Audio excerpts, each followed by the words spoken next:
अस्सलाम वालेकुम दोस्तों, अवेयरनेस फॉर ऑल में आप सब लोगों को खुशामदीद। तो आज बात होगी लद्दाख टेंशन्स की। ये टेंशन्स कहाँ से शुरू हुई और अब इसकी सूरत हाल क्या है, चले शुरू करते हैं। 1947 में इंडिया की आज़ादी और 1949 में चीन की आज़ादी के बाद से दोनों ममालिक में सरहदी तनाज़ात रहे हैं। बहरकैफ इनमें से कुछ तनाज़ात तो हल कर लिए गए, मगर कुछ तनाज़ात अब भी बाकी हैं।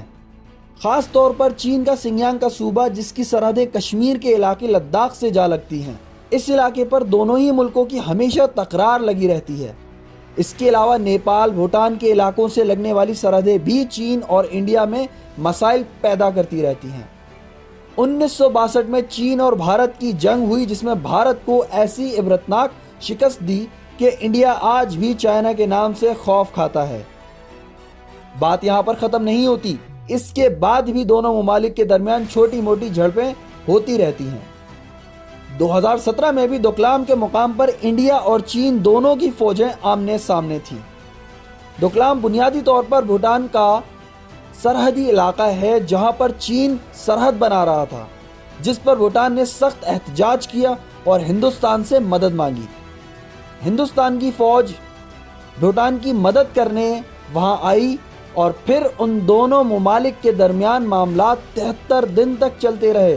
चीन, जो कि बुनियादी तौर पर एक फराग दिल ममालिक में से एक है, इसने इस मसले को सुलझाने के लिए दोनों ममालिक की फ़ौजों को वापस किया, जबकि हिंदुस्तान इसको अब तक अपनी जीत समझता रहता है। मगर 5 अगस्त 2019 में इंडिया ने वो काम किया जिसको आज तक वो भुगत रहा है। उस दिन इंडिया ने कश्मीर का स्पेशल स्टेटस ख़त्म कर दिया, जिसके तहत कश्मीर अपने अलग मुकाम रखेगा और कश्मीर को 3 हिस्सों में यानी लद्दाख, कश्मीर और जम्मू में बांट दिया और उन सारे इलाकों को अपनी यूनियन टेरिटरी बना लिया।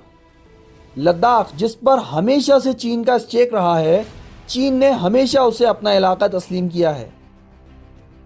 उसने इस फैसले की मुकम्मल मुखालफत की। पाकिस्तान ने कश्मीर पे लगने वाले इस आर्टिकल को काला कानून तस्लीम किया और कहा कि ये कश्मीरियों की मर्जी के खिलाफ है। इसी तरह कश्मीरियों ने भी इस आर्टिकल 370 को मानने से इख्तलाफ किया और इसके खात्मे की मुकम्मल तौर पर नफ़ी की। 5 मई 2020 में 5000 चाइनीज़ फ़ौजी लद्दाख के इलाके में दाखिल हो गए। वो चीन जिसने 2019 में सिर्फ मजम्मत की थी, उसने दिखा दिया कि वो सिर्फ मजम्मत ही नहीं, मरम्मत भी करना जानता है। ये झगड़ा दरअसल शुरू हुआ था नेपाल में बनने वाली एक सड़क से। वो इलाका जिसे नेपाल क्लेम करता है और चाइना भी। वहाँ इंडिया एक सड़क बना रहा था, जिसे चाइना ने रोकने की कोशिश की और कहा कि ये उनका अपना इलाका है, मगर भारत ने आज तक कभी किसी की बात मानी ही नहीं। भारत अपना काम मुसलसल करता रहा और उसे आखिरकार मुंह की खानी पड़ी। आहिस्ता आहिस्ता चीनी फौज इंडिया में दाखिल होती चली गई। इंडिया के पास उसका कोई जवाब नहीं था।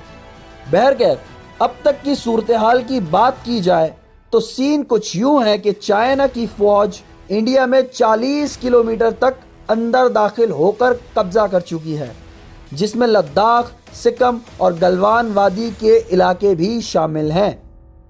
गलवान वादी वही वादी है जहां इंडिया की मशहूर फिल्म 3 इडियट्स के क्लाइमेक्स यानी एंड के सीन्स फिल्माए गए थे। वहां दाखिल होकर चीनी फौज ने अपने झंडे गाड़ दिए, बेसिस बना दी और भारत के हाथों से ये इलाके तकरीबन निकल चुके हैं।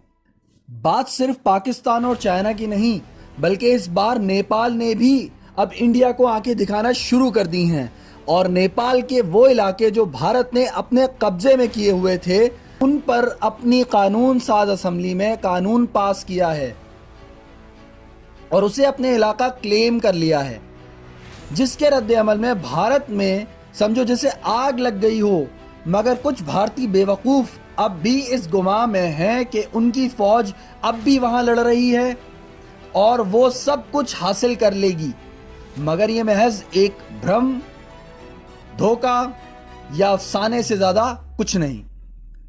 इंडिया ने इस मसले को सुलझाने के लिए अमेरिका और दीगर ममालिक से मदद मांगी, मगर अफसोस सद अफसोस کہ روس جو کہ انڈیا کا کبھی سب سے بڑا الائے ہوا کرتا تھا وہ بھی بھارت کے اس مسئلے پر ساتھ دینے کو تیار نہیں۔ تمام ممالک نے بھارت سے نظریں پھیر لی ہیں۔ اب وقت یہ ثابت کرے گا کہ بھارت اس مسئلے کو کہاں تک لے کر جاتا ہے۔ کیا بھارت چائنا سے اپنے تمام علاقے چھین پائے گا؟ کیا وہ جنگ کرے گا یا وہ چین کی تمام شرائط مان لے گا؟ بالآخر وہ کیا کرے گا یہ تو آنے والا وقت ہی بتائے گا۔ آپ بھی دیکھیں اور ہم بھی دیکھ رہے ہیں۔ فی الحال ہمیں دیجیے اجازت، انشاءاللہ پھر حاضر ہوں گے نئی انٹرسٹنگ ویڈیو کے ساتھ۔